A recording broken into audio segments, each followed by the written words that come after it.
الحمد دونوں طرح جائز ہے، دونوں طرح صحیح ہے، اور دونوں صحیح حدیثوں کے اندر موجود ہے۔ صحابی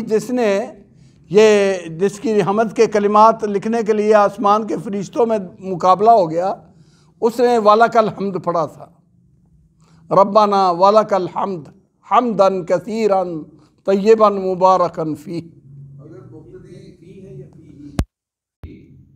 جب وقف کریں گے تو ہاں ساکن ہو جائے گی، فی حق پر ہاں کی آواز ہے، لیکن اگر وہ اعراب ساکن نہ کرے فی ہی آ گیا تو عربی کا قاعدہ یہ ہے کہ جس کلمے پر وقف کرنا ہو وہ کلمہ خود بخود ساکن ہو جائے گا، جیسے الحمدللہ رب العالمین ہے، کیسے العالمین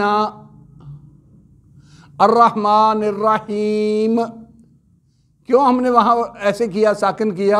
وقف کی وجہ سے۔ اسی لیے اکٹھا پڑھیں گے تو پھر ایسے پڑھیں گے الحمدللہ رب العالمین الرحمن، نون کو ڈائریکٹ ملا دیا، الرحمن الرحیم۔ تو وقف کی صورت میں عربی زبان کے اندر جہاں بھی ہوگا وہاں سکون ہو جائے گا، جیسے اہدنا الصراط المستقیم،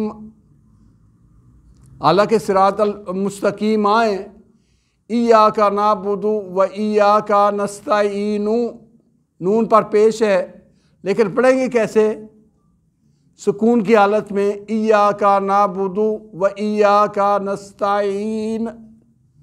اسی طرح وہ دعا فی ہی والی، حمدن کثیرن طیبن مبارکن فی، جب وقف کیا تو فی ساکن ہوگی، اس سے پہلے یا بھی ساکن ہے تو دو ساکن اکٹھے ہو گئے، تو فی تھوڑا لمبا کر لیا، لیکن آخر پر آواز ہماری ہا والی نکلی، حلق کے آخری کنارے سے فی، اور اگر ایسے وقف نہ کیا جائے تو پھر فی ہی۔